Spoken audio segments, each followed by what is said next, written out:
बाराबंकी सिरौली गोश्तपुर के डाक बंगला में पहुंचे सांसद तनुज पुनिया। सांसद तनुज पुनिया के कार्यकर्ता बड़ी संख्या में मौजूद।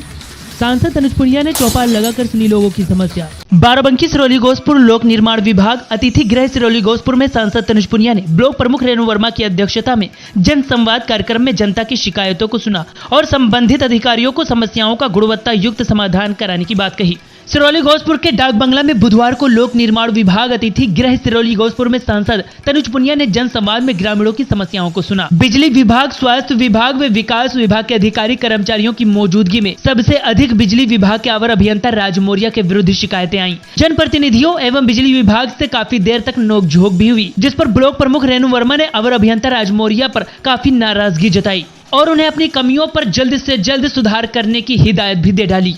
सांसद तनुज पुनिया ने स्वास्थ्य विभाग की ओर से आए डॉक्टर गौरव नारायण से कहा कि स्वास्थ्य कर्मी समय से अस्पताल आएं, बीमार लोगों का सही उपचार करें, जिस पर सांसद तनुज पुनिया ने काफी देर तक लोगों की समस्याओं को सुना और उनका निराकरण भी करवाया। इस मौके पर जनप्रतिनिधियों के साथ साथ कांग्रेसी कार्यकर्ता भी काफी तादाद में मौजूद रहे। द भारत न्यूज टीवी के लिए बाराबंकी से हसन रजा की ब्यूरो रिपोर्ट। देखिए, यहाँ पे हम लोग मुख्य रूप से जायज़ा लेने आए थे कि बाढ़ में की तैयारी पूरी है कि नहीं और विभिन्न समस्याएं जनता की थी वो भी सुनी गई और मुख्य रूप से इसमें बिजली विभाग की समस्याएं निकल करके आई और बिजली कर्मियों का जिस तरह से जनता के प्रति जो है जो उनका व्यवहार है वो ठीक नहीं है और काम भी उनका कम है। तो तमाम तरह की समस्याएं सामने आई हैं। तो यहाँ पे जो एक्सचेंज साहब के प्रतिनिधि आए थे, जेई साहब यहाँ आए थे, तो उनसे भी बातचीत हुई है।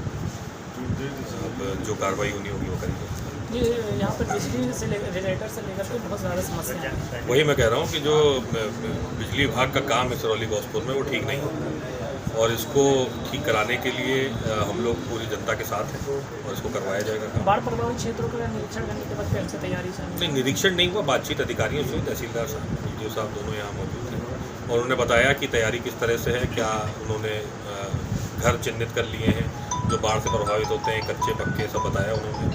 जानवरों के लिए भी उनको बताया गया कि उनकी भी समस्या होती है और बिजली और दवाइयों की जो समस्या होती है, जो बंधा है उसके ऊपर जो क्षेत्रवासी जो उस पर रहते हैं उनकी समस्या सबसे ज़्यादा होती है, बिजली की और दवाइयों की। तो उसके हिसाब से निर्देश दिए। सर, एक पॉलिटिक्स को लेकर के हम क्वेश्चन करना चाहते हैं। पर्सनली एक आपने पोस्ट वायरल किया था, हाँ, समझ रहे हैं, उसको लेकर काफ़ी लोगों ने ट्रोल किया था। हाँ, तो उसमें आप क्या? देखिए, किसी ने कविता लिखी और समय के हिसाब से वो उचित थी, क्योंकि जिस तरह से अमेरिका के दबाव में आकर के प्रधानमंत्री जी ने सीज़ फायर की, तो ये उचित नहीं था किसी अन्य देश का दखलंदाज देना। अगर वो सीज़ फायर करना ही था तो प्रधानमंत्री स्वयं या किसी अधिकारी के माध्यम से, प्रेस कॉन्फ्रेंस के माध्यम से देश को बता सकते थे। लेकिन अब श्रेय जो है अमेरिका के प्रधानमंत्री लेंगे, राष्ट्रपति लेंगे कि जो है हमने सीज़ फायर कराया। तो ये उचित नहीं है कि वो हमारे अंदरूनी मामले में जो है वो करें। और जहाँ तक पोस्ट की बात है, इंदिरा गांधी जी हमारी बहुत पुरानी नेता हैं, हमारी लेडी। उन्होंने जब अमेरिका के राष्ट्रपति की एक ना सुनी, जो है पनडुब्बियाँ और जितनी सेना थी वो उन्होंने 13 दिन के अंदर बांग्लादेश पहुंचने वाली थी अमेरिका की, तब भी नहीं माना। दिन के अंदर जो है बांग्लादेश को हरा दिया, पाकिस्तान को हरा दिया, बांग्लादेश बनाया। तो कहीं ना कहीं दोनों का जो कार्यशैली है वो सामने आ रही है और इस समय पूरा देश इंदिरा गांधी को याद कर रहा है। यदि आपने हमारे चैनल को सब्सक्राइब नहीं किया तो कर दीजिए और बेल आइकन को दबाना ना भूलें ताकि आपको हर खबर की अपडेट मिलती रहे।